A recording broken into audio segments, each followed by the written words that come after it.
Cameron has finally decided to address why he's suing J. Cole. And this is literally like 4 or 5 days ahead of J. Cole dropping the Fall Off album, which is interesting. So let's go over this article. Cameron explained exactly why he's taking legal action against J. Cole during the latest episode of Talk with Flea. He sued the rapper in October of 2025, claiming that he owes him $500,000 in royalties from Ready 24. Their collaboration on Might Delete Later. He says Cole allegedly backed out of his agreement working on a song for Cameron. So here is the clip of him explaining. Me and J. Cole are cool, or was cool. This is exactly what happened. Being a man is keeping your word. And I know everybody's busy and everybody has things to do. But if I give you my word 4 or 5 times, I got to do it. So on his first project he did, I did an intro for him. I did the record for him for his intro. I told him I may need a verse whenever I get a project done. He said, cool. He had another project. I did a record in 20 minutes. I knocked that shit, went off about my business. I need a verse. I'm exaggerating, but he's like the shock rain right now. And, you know, the moon got aligned with the stars. And, you know, when I write, I put my all into it. Okay, let's put your all into it then. You know what I'm saying? Give me that verse. Called me twice to do something, and I did it. One day you have 48 hours to do it. Then I knocked the other thing out as soon as I came to New York, because you ain't want to send me a record, you want to be in the studio with me. I knocked it out. Cool, you don't give me the record. Then I said, you know what, forget the record. Let's do an interview. Bet I got you. I got a project coming out in June. Let's do it around there. Cool, June is coming. Oh, we pushed the album back. I don't want to just do an interview. All right, cool. Now we're going to do it in October. All right, I'll call you back in October. Yo, what's up? Oh, man, Keller, you call. You say, I tell you October. You call October, huh, nigga? Yeah. Yeah. So now this is when all the beef is going on with Kendrick Lamar.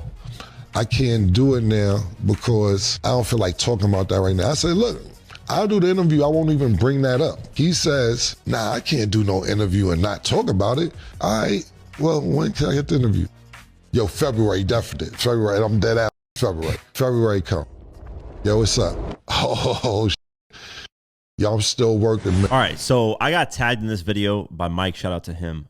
You know, he's been close friends with me online on social media for a long, long time. He tagged me and was like, I know you'd be pissed if 50 Cent did this to you, right? Well, 50's never done it to me, but there have been artists that are just rappers in general are very, very unprofessional. Like, it has been rare in my case to run into an artist who is a legit professional and tells and keeps their word, like their word of what they're saying. Now, like Cameron said in the clip, hey, life happens, right? There's moments where you just can't control things and you don't make it on time or you have to reschedule. I 100% understand that. I have no issue with that at all, ever. But here's where my issue comes in. There are artists who legitimately I was on the phone with for hours. I had talked to multiple times. And yeah, man, I'll do the interview. Yeah, we'll get it done. Day comes. Oh, I got to reschedule this something. Oh, we'll do it again. Don't worry about it. Day comes on the next date. Nah, we got to reschedule it. Something else. Oh, okay, we'll do it again. This is, and it's the dumbest reasons. It's just like they're not prepared. They're lazy. They're high, drunk, whatever drug they're taking. Very, very unprofessional. It's rare that you run into an artist who, like, legitimately you say, hey, this is when we're doing the interview. This is when it happens. Now, is there sometimes a reschedule? I understand, like I said, 1, maybe even 2, man. Fuck it. 2 times, I get it. But if you're constantly rescheduling, there is an artist who's I'm not going to name who had to reschedule roughly 7 or 8 times to get something to happen. 7 to 8 times. Like, how unprofessional are you?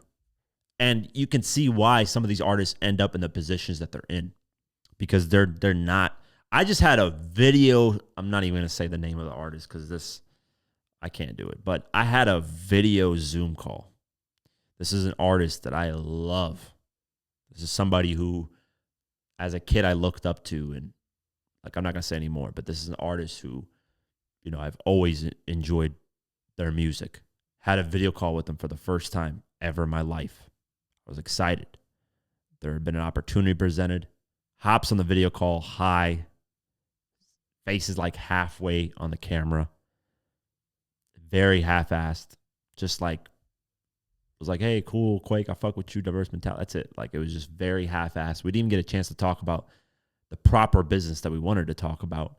And the person that manages him or introduced him was like, yeah, man, he's just one of these artists where it's like, I tell him, like, take this serious, blah, blah, blah. And he just doesn't listen. And he's like, I feel bad at times because, like, I present people like you guys, like me, people that can put him in a better position, that can build things for him. And he just doesn't take it serious. And it's like, because he's like, these artists, they're cocky. They need to be humbled. They still think they're popping from 2002 or whatever the year may be that they were popping, right? So I've run into a lot of that. And then I've run into a lot of good cases as well. You know, Chamillionaire is somebody that obviously you can tell, very professional. Did business with him. When the date came for the call, got on the call. Hey, took care of business first. And then he was such a cool person that we chatted about hip hop for roughly, it could have been a podcast, legitimately. We chatted for about an hour and 30 minutes just about hip hop. I was like, this is so fucking cool. I get to talk to Chamillionaire, somebody who I really love as an artist. I got a chance to talk with him about hip hop and just what his, like, it was the greatest thing ever. That's why I pray, and I know one day it'll happen. I get to interview him because it was just such a good conversation. So professional. But that's why Chamillionaire is in a position where he's at, where he sells an app for $400 million. And then you got these other guys who can barely do $5,000 shows now, because a lot of them are very, and I'm not saying that about J. Cole. I don't know what happened. By the way, I'm not like tying it to J. Cole, but this story that Cameron is telling resonates with me a lot because this is the same story. I'm glad. I'm not glad that this happened to Cameron, but I'm just glad that even someone like a Cameron faces this.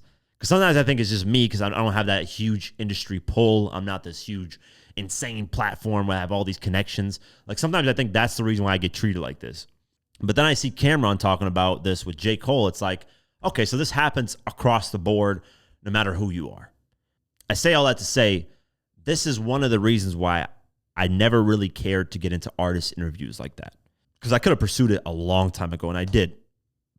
I was having pretty good success. I mean, I interviewed K-Camp, Fetty Wap, Kid Ink, you know, quite a few artists before I even had the YouTube platform. So I was just off the hip hop website, I was getting some cool interviews. And I just realized, like, man, these guys are very unprofessional. I never wanted to deal with it. That's why I built Diverse Mentality solely off of just being me. Like, that's what I wanted to do. I didn't want to rely on any type of artist interviews. Now I'm doing them just for the fun of it, but I don't care if right now, if the last interview I did, which was the last interview I did? What was the last interview I did? It might have been DT and Young Buck. Yeah, those two was the last time I actually interviewed somebody, which was a while ago, actually. If that was the last interview I ever did as an artist interview, you know, I'd be like, fuck it. It is what it is. Now, obviously, I have a bucket list of people I'd love to interview, but I wouldn't it wouldn't be the end of me where I'd be like, oh, I failed. No, like, I legitimately set out to not do artist interviews because of how unprofessional these guys are. Like, man, it's unprofessional. Kid Kid's somebody who showed up on time perfect. That's another artist I can give my word to and say, hey, professional. You know, there's just been other artists who are just not professional, rescheduled all the time. And I get it. Sometimes life happens, so I'm not like completely putting the blame on them, but it's just, you know, and the managers, you know, I feel bad for the managers because they themselves are like, man, I tell them, you know, but there's only so much you can tell another grown man before they'll listen to you. You know, some of these artists listen to their managers and listen to what they're trying to do for them. They would make so much more money. They would be so much bigger stars. They're just either lazy, unprofessional, always high or drunk, incompetent, sometimes you wonder, like, how the fuck did you get in the position that you're at, that you even made a couple $1 million? Because it's like, you just got lucky. Because functioning like this, you would have been like nowhere in life. But some of these artists just were lucky in certain positions. You know, they had that, like, and I was talking with my friend about this, the talent that's going to be in the future is not you being special in one area. It's going to be you knowing good amount of information about every topic, like being a hybrid where you can, you know, adapt to different things. You know, back then it was like being a specialist in one thing made you like really, really good. Now it's being able to maneuver and be a hybrid on all topics and all different things. I say that to say these artists were only really good at just being an artist, making music and recording. but they never, these ones that fail and don't have a long career, they never were a hybrid and becoming, a marketing or a promoter or, like being more into the business side and being more involved in different things. That's why you see the Jay-Z's, the 50s, the Nas's, these guys that have gone to this level, they're a hybrid. They know how to maneuver. They know how to do other things. They keep it professional. And that's where they're at with that. But yeah, that's my take on this all. Hope they give you a little like behind the scenes insight, because trust me, man, if you guys ever got into this field and you guys try to interview artists, you're going to want to cut your head off at a certain point, because it's dealing with like little kids. You're dealing with little kids who have a lot of money and a lot of fame, or at least had that and think they still have that. They think they're still in that time frame of when they were famous. So they still act like, I'm this big star when they're not. They can barely do a show for $5,000. And I know, because I've actually been on the behind end of some of these things, and they're barely getting $5,000 a show if they're lucky, maybe $2,000. Which, when you look at it, not bad, man. Hey, if you're as an artist, you're making $2,000 a week. That's $8,000 a month. That's more than the average American that's working. But you got to think they have a whole business. They got people that they got to pay. It's not like they're pocketing $2,000.